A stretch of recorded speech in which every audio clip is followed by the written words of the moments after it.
Uy, nakatambay ka na naman ba? Dahil syempre weekend na naman at nag-aabang ng SHS. Nako naman, syempre nandito na naman po ang kinaiinisan ninyong segment at ewan ko ba kung bakit pinagpapatuloy pa. Anyway, hindi biro lang. Siyempre kasama po natin dito si Bogs, si Ray at si Zaki para po siyempre maikwento ang kanilang mga karanasan, mga ipinadala po sa sindakstories2008@gmail.com. At alam ko itong mga ito bago nila ma-send talagang higop na higop, talagang ubos na ubos yung isang tasa ng kape ni Lola Trinidad nila. Once again, sa Facebook Marketplace po ang kape ni Lola Trinidad at sana nga sa puntong ito ay naayos na at nandun na rin po nagawa na ulit ng admin natin para meron na tayo muli ay visible na sa ating HTV merch sa Shopee at sana nga marami pa tayong platform. Malay ninyo pag sooner or later pagdating po ng siguro by September ganyan, basta mailunsad natin ASAP sa Lazada na rin. Basta we'll keep you posted. Alamin na lang ninyo sa ating Facebook page kaya dapat i-like na ninyo Hilakbot Pinoy Horror Stories at ang Kape ni Lola Trinidad Facebook pages. Umpisa natin sa kwento ni Bogs. You are listening to Subscribers Hilakbot Stories, true horror stories submitted by HTV Positive listeners.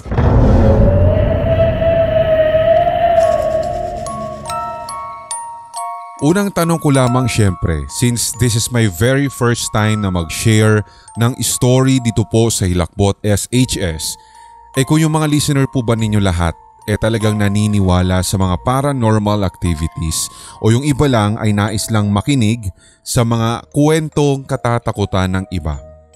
Kasi ito po sa akin, Sir Red, bukod sa first time ko na mag-share, first time ko rin pong naranasan kasi ito. Knowing na ako po ay 47 years old na. Hindi ko po alam kung nagpaparamdam lamang ba sila sa akin. Dahil talagang kung tutuusin at susumahin ko halos lahat ng mga ginawa nitong entity na ito, parang almost a year na siya na nagpaparamdam sa akin. Magwa 1 year na rin po kami dito sa bahay at nagsolo na kasi kaming magkakapatid, pero yung bahay ng mga magulang namin na una naming tinirhan ay naririto lamang din po sa loob ng same subdivision na ito sa Rizal. Bigyan ko lang po kayo ng konting background. Noong bagong lipat kami, work from home ako at tuwing shift ko, sa peripheral vision ko talaga ay para pong may tao pero kapag lilingunin ko bigla-bigla ay bigla din pong nawawala. Nagko-calls pa nga po ako noon and after a week, nagkatrangkaso ako at yun nga namaga yung tonsil ko. Nagsusuka din po ako. Nung time na yon, pasintabi po sa mga nakikinig. So, ang ending, nag-resign din po ako sa work. Ang pakiramdam ko po kasi ay hindi na nagiging healthy yung aking schedule kahit po work from home.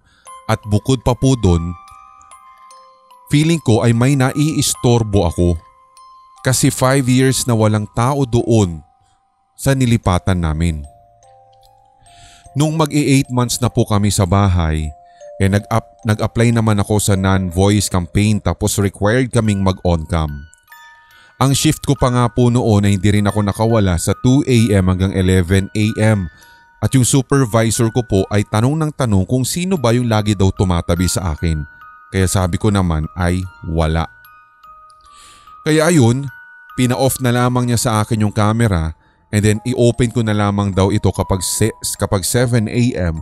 Kasi talaga may nakikita daw po siya at nag-iistorbo o kaya nako-conscious daw yung supervisor ko sa tumatabi sa akin.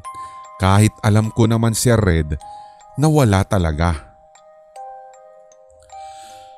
So nito lang, napapansin ko rin na parang may anino o parang may gumagalaw na tila nakaka-capture din nung peripheral vision ko. Tinatry ko siyang hulihin pero wala. Hindi ko nga po talaga alam si Red kung nababaliw na ba ako or ewan or epekto lamang ito ng madalas kong pagpupuyat dahil sa shift ko.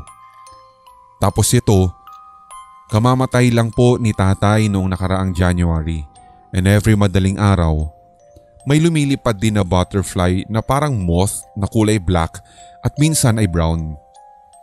Ang nakakamanghalang dito, Sir Red, ay paikot-ikot lamang siya sa working station ko. Tapos kapag aakyat na ako sa second floor, sumasama po talaga yung moth na ito at lipad lamang siya ng lipad sa gawin ng kama ko. Ang iniisip ko na lang ay baka si tatay ko ito at pinapatulog na ako kasi natatandaan ko na nung nabubuhay pa po siya, talagang nagigising din siya ng madaling araw. Tinatanong pa niya ako kung tapos na ba yung shift ko at kung sakaling break time daw ay magpahinga muna ako. Namimiss ko nga din po talaga si tatay sapagkat kahit noon, nung buhay pa siya, sa tuwing ganito yung shift ko, tinitimplahan pa nga niya talaga ako ng kape kahit hindi ko siya sinasabihan na magtimpla siya.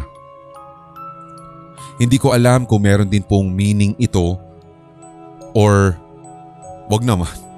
Ito naman, ginajudge na po niya guys yung sarili niya. Nasisiraan na daw ba siya ng bait dahil dito, sabi niya. But anyway, hindi naman kasi ako hardcore believer pero mukhang mapapabalik loob ako sa nangyayari, sabi niya. You are listening to Subscribers Hilakbot Stories, true horror stories submitted by HTV Positive listeners. So once again guys, kung meron kayong masasabi o kaya kung anong pwedeng maabiso or advice ninyo dito po sa ating sender number 1 kay Bogs, maaari nyo pong i-comment yan dito po sa baba ng video or episode nating ito habang syempre kayo ay nag-check out na, umu-order na ng kape ni Lola Trinidad. Once again, nasa Facebook na rin tayo, Facebook Marketplace. Hanapin nyo sa inyong mga Facebook profile. Marketplace, may icon po doon na parang tindahan, tapos type nyo kape ni Lola Trinidad.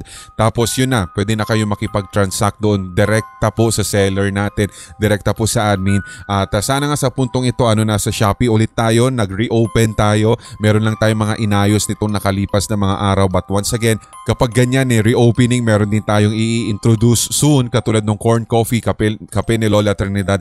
And expect yan, meron din tayong bagong flavors coming soon. Kaya abangan nyo na lamang ang kape ni Lola Trinidad.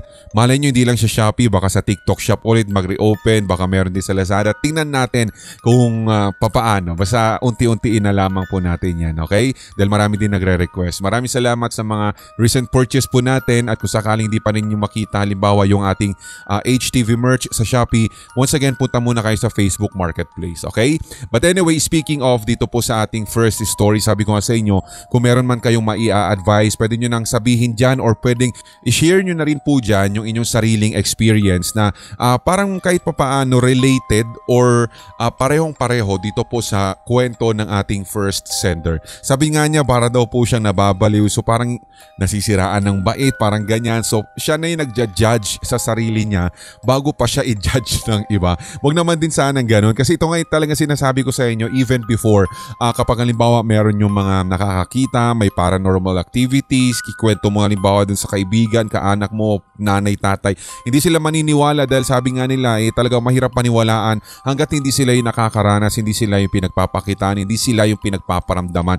Talagang minsan ganito ang nagiging notion, ganito yung talagang nakakauwian o nauuwian na judgment sa mga nakakakita or sabihin nating active yung kanilang third eye, yung sixth sense na tinatawag. Nababaliw ka na ba? Laging ganon yung common question, yung opening question nila sa tuwing meron silang alam mo yon na nakikita na hindi nila talagang hirap kasi ang hirap ipaintindi sa mga hindi talaga hindi mo pareho, hindi mo kauri, hindi mo kaklase kumbaga doon sa aspetong yon. Pero sabi nga dito, natatandaan ko noon doon sa Paranormal PH na amin pong sinalihan, maikwento ko lang since this is relevant naman or related sabi natin doon sa ating first story. Meron ako natandaan na isang advice, ito tinake down ko siya, na sabi niya kung sakaling may nararamdaman ka daw na entity or something dyan sa loob ng inyong bahay, bagong bahay man, dating bahay, ancestral house ninyo at saka talagang parang ikaw yung nakakapansin lamang, don't give them the power. Kasi kung tutuusin, sa tao din daw kasi sila humihigop ng energy para mas lalo daw pong magparamdam, mas lalong magpakita at manakot. Lalong-lalo na dyan daw po nila sinisip-sip yan kapag nakakaramdam ka ng fear. Diba? Yun ang nagbibigay sa kanila ng kapangyarihan para mas lalo pong maging aggressive. Di ba? May mga ilang ways para daw po maka-attract ng positive energy sa loob ng bahay. At syempre, itong positive energy na ito, pwede daw pong lumamon sa negative energy na nararamdaman mo kasi kapag ang isang lugar daw po ay punong-puno talaga ng mabigat at negative na enerhiya, talagang masasabi mo na meron at meron talagang nananahan dyan.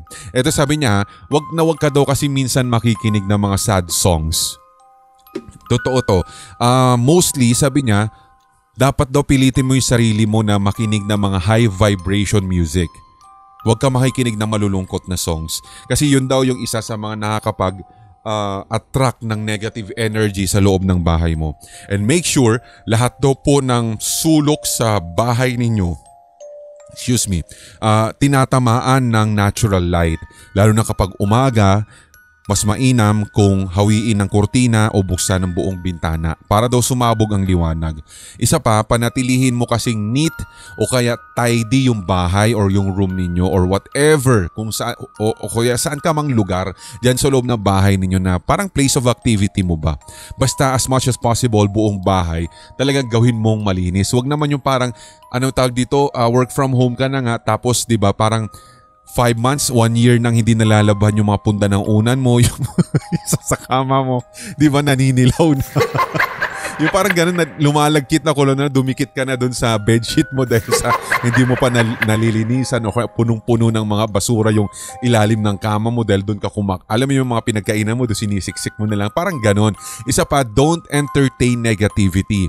Mas mainam daw na i-identify mo kung alin sa mga nandyan sa loob ng bahay ninyo yung nagsisilbi or nagdudulot sa'yo ng stress.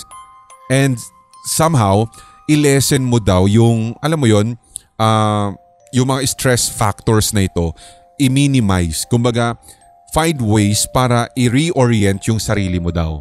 Diba? Isa pa, tulad ng sinabi natin, dugtong bago ko tuluyan makalimutan yung tungkol doon sa yung pasabugin yung liwanag sa loob ng bahay. Kasi yung dark daw or absence of light, talagang mas gusto nila daw ito Mas gusto nilang manirahan sa ganong klase mga lugar. At isa pa, kapag halimbawa sa kadiliman, wag ka rin daw magpapakita ng takot. Wag kang matakot na lumakad daw sa dilim. Kasi it's only darkness. Diba? Wag daw natin na i-connote kumbaga or i-equate to any bad form or entity ang absence of light or darkness. So wag daw natin iti-trick yung ating utak para alam mo yun ay nakakatakot naman ang dilim parang ganon. Instead, kailangan daw natin i-mindset or i-practice natin yung utak natin na mag-adapt sa darkness. And of course, yung mata naman daw natin pagdating naman sa biology, talagang nakaka-adapt and capable naman din kahit papaano na maka-adapt daw po sa darkness Sabi niya ganon. At isa pa, mag-alaga ka daw kaya ng pusa, mga ganyan, aso, pero mas mainam daw talaga pusa kasi parang itong mga pusa na ito nagsisilbing guardians at night because syempre nararamdaman daw nitong mga hayop na ito yung pag-pick ng energy na hindi mo paniniwalaan na meron sa loob. Parang ganun, 'di ba? Basta hindi ko kasi ma-explain ng maayos ito pero kung sakaling meron man po nakaka-get sa inyo since kayo naman ay mga paranormal or kaya mga horror junkie na tinatawag, pwede nyo kung tulungan nila akong i-explain kasi parang hindi na humaba itong ating pinag-uusapan. Basta there is something daw sa mga alagang pusa, alagang hayop na nakaka-sense bukod sa hindi magandang mangyayari sa buong paligid or yung disaster na pwedeng mangyari na nalalaman daw po nila. Sila din daw po ay talagang susceptible sa mga ganitong klaseng paranormal entities na may nakikita din daw itong mga ito na parang katulad din sa mga may third eye. Hindi ko na masyadong ma-explain kasi hindi naman din ako naging pusa before. Naniniwala ako dito kapag may pusa, guys, totoo to. Parang alam mo yung nawawala, nababawasan yung mabigat na pakiramdam. And minsan pa nga daw po nakakatakot dahil kapag natulala na daw po yung pusa ninyo sa isang sulok na inyong bahay, baka yan na yun. Meron at meron dyan at baka dyan lang naglalaki yung sinasabi nararamdaman ninyong entity. Diba? Na pwede daw pong kahit papaano makapagpataboy nitong mga ganitong klaseng mga bad spirits, sabi nila. Diba? Ewan ko kung maniniwala kayo pero ang alam ko, dediretso tayo sa ating second story. At ito naman daw po ay si Ray, isang silent listener natin na nakikinig daw po from the podcast hanggang dito naman syempre sa ating YT channel. You are listening to Subscribers Hilakbot Stories, true horror stories submitted by HTV Positive listeners. So sabi niya, marami po akong experiences na gustong i-share. Yung una ay nung bata pa ako at nasa province po kami ni mother ko sa Mindanao. Basta hapon po iyon at nakatanaw lamang kasi ako sa bintana at medyo malayo talaga yung tinatanaw ko dahil meron po ako nakikitang babaeng naglalakad. Naka-white po siya at parang yung buhok niya ay unti-unting humahaba and then habang papalapit siya ng papalapit ay umiikli daw po ito. Basta ganun po yung nakikita ko at hindi ko rin ma-explain. Hanggang sa tinititigan ko na po siya ng sobra at napansin ko pagka-pass by niya sa mga matatangkad na damo ay nakita ko ang kanyang mga paa at hindi po ito nakasayad sa lupa. Hindi ko na po maalala yung sumunod na nangyari dahil tinawag na ako agad ni mama at parang doon lamang po bumalik yung aking ulirat. Nung lumingon ako at binalikan ko kung saan ko nakita yung babae, ay wala na po doon. Ito naman pong second story ko ay encounter talaga namin sa Tiktik. Gabi noon at nakitulog ako sa bahay ng kababata ko. And then yung bahay po ng pinsan ko ay katapat lang nila. Paupahan po kasi iyon nila tapos yung pinsan ko that time ay buntis sa kanyang panganay. So nakahiga na kami noon kasama naman kami mag-overnight. Tapos maya-maya natigil kami sa kwentuhan dahil sa may bandang bubong po ay may narinig po kaming kaluskos.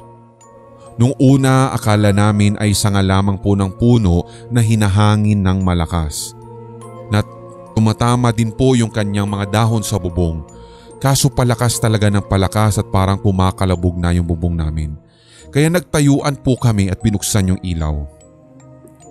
Natawa pa nga po yung kababata ko dahil sa takot. Ano? Natawa pa yung kababata mo dahil sa takot? Okay, wait lang. Natawa pa nga noong una yung kababata ko. Tudugtungan ko na.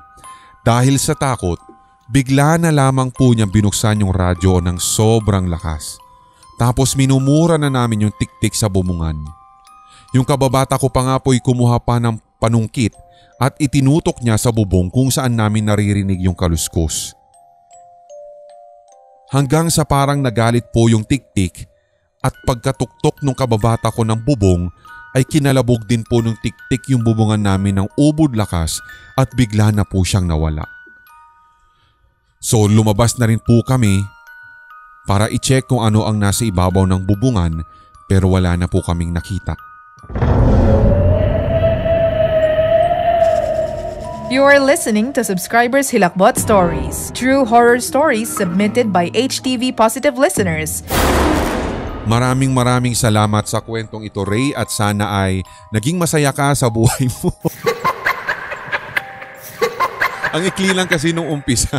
Pero at least kahit pa paano, di ba, naroroon yung pinaka-story niya. Pasensya na talagang, ewan ko, ang init pa rin sobra kahit kauulan pa lang. Grabe. Pinupunasan ko na lang yung pawis.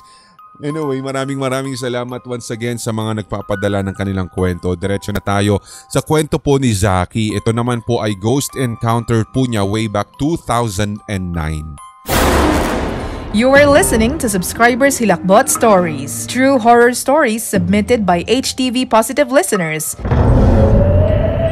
So, nung 2009, ganito po ang nangyari sa buhay ko. Bagong hiwalay ang parents ko noon kaya walang choice si mom kundi dalhin kami sa lola ko sa province.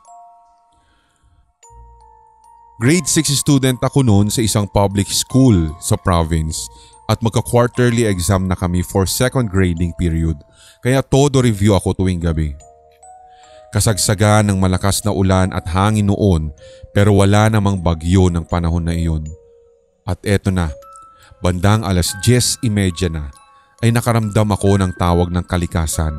So imbes na sa main restroom ako magpunta, doon ako sa lumang banyo sa likod ng bahay para maidiskarga ang sama ng loob ko.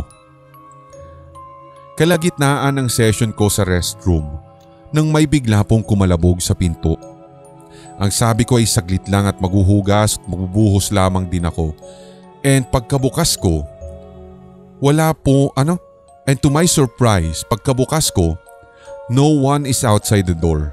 Kaya umalis na ako at bumalik na rin sa pagre-review sa sala sa second floor. 1 AM nang mag-prepare po ako na matulog, na bigla pong namatay yung ilaw sa sala. Ang akala ko pa nga noon ay pinagtitripan lamang ako ng kuya ko na mahilig talagang manakot, pero pag-check ko sa kwarto namin ay sobrang himbing nung tulog niya. Ang lola ko'y ganun din. Tulog na din at katabi yung bunso kong kapatid.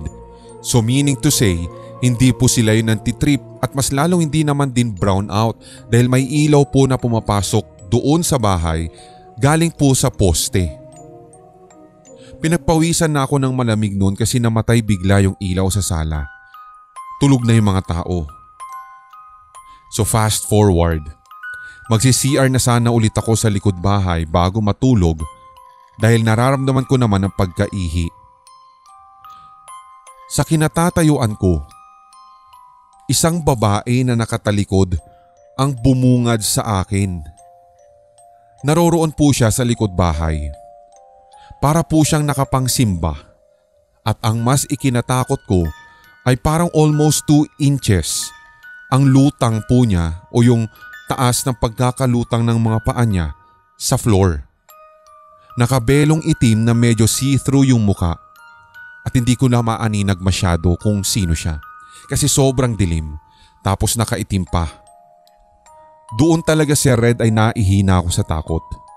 Gusto ko sanang sumigaw pero walang lumalabas na boses sa bibig ko. Gusto kong tumakbo pero naninigas ako sa kinatatayuan ko at higit sa lahat, gusto kong pumikit pero ayaw makisama ng mga mata ko. Ewan ko po kung ano ang nangyari. Pero nagising na lamang ako dahil sa sermon ng lola ko. Siya ang una nakapansin na naihi ako sa shorts ko. Hindi ko na lamang po kwento kay lola kasi bad shot na rin po ako at puro kalokohan sa eskwela. Isang beses ko lamang po nakita yung babaeng nakalutang and after po nun Sir Red ay hindi na po ako nagsi-CR sa likod ng bahay. Tiis baba na lang sa main CR sa first floor ng bahay kaysa magsalubong na naman ang landas naming dalawa. Ayoko po siyang makita ulit dahil hindi kami bati. Bata, hindi natin siya bati. Are you crazy? You are listening to Subscribers Hilakbot Stories, true horror stories submitted by HTV Positive listeners. Maraming salamat sa kwento mo. Hindi natin siya kabati, no? Kahit sumbong niya kami sa kahit kanino, di natin siya bati, no? Oo. Batang bata. Hindi kita bibigyan nito. Bahala ka sa buhay mo. Maraming salamat sa mga senders na naman natin at sa mga tigapakinig natin. Lalong-lalo na yung mga silent at yung mga regular na po nating kasama dito. And of course, our channel members, nako, lagi nandiyan. Salamat. Sana lahat kayo ay, alam mo, yung present sa kada premiere, present sa lahat ng mga regular episode at kilalan nyo na po ang inyong mga sarili sapagkat naririyan, naka-mention kayo sa description section. Lalo na yung mga kasama na natin ng matagal na since day 1 dito po sa ating membership. Ang laki ng tulong po ninyo sa paggawa namin syempre ng mga episodes dahil syempre yan ay pangmerienda na rin ng mga editor natin at pasensya na kung sakaling nagkukulang ako sa oras pagdating po sa mga kwento natin at nadidelay kasi iisa lamang din yung editor natin for the meantime since nagbalik talaga kasi sa normal lahat nagbalik din sa trabaho kani-kanilang mga work sa office itong ating mga ibang editor kaya sana please bear with us, sana maintindihan nyo rin po pero magkagayon man ang aming pagpapasalamat once again goes to all of you na nandirito kahit hindi man pandemic ay talagang kahit alam mo yun nagbalik man sa normal pero patuloy pa rin sa pakikinig dito po sa channel natin sa podcast. And once again, visit nyo po ang aming website, ang redfmph.weebly.com. W-E-E-B-L-Y, yun yung spelling ng Weebly. And then doon nyo na po makikita yung ating streaming for Pinoy Horror Radio. Pansamantala, yan po muna habang wala pa po itong Hilakbot 24/7 at wala pa po kami na pag-uusapan tungkol dyan. And speaking na pag-uusapan, once again, GY Jones ba ang gusto nyo? Nako, meron ata sa Halloween. Ata ha. Hindi ko pa nare-record. Wala pa tayo, although nandito na yung ating story, yung manuscript. At hindi lamang yan. Syempre, meron din po tayong parang vampire-themed na story. Abangan nyo na lamang po yan. Yung K-series na katuloy din po konektado sa akin na Belinda Santo Domingo, Mary Kate Olivar, tsaka sino pa ba yun? Andrea Miller, kung yun natatandaan, mula po sa ating kaibigan from Bicol, syempre si Sir Ray Santua. So abangan nyo na lamang yan lahat. May Draven Black pa bang Gabi ng Lagim season 7 na yata tayo? Abangan nyo na lamang din po. May series ba si Draven Black? Abangan nyo na lamang din po. And yung isa pa, meron din po tayong ginagawa din. At kung yung matatandaan, yung nagsulat po ng ang mga salagubang ni Aling Del, meron din po kaming ginagawa pang ibang story para po syempre dito po sa Hilakbot at sa ating podcast at syempre dito sa Sindak. Sana po'y maibigan ninyo. At may mga short stories din po tayo soon mula po naman kay Kuya Soju ang sumulat ng series na Mama.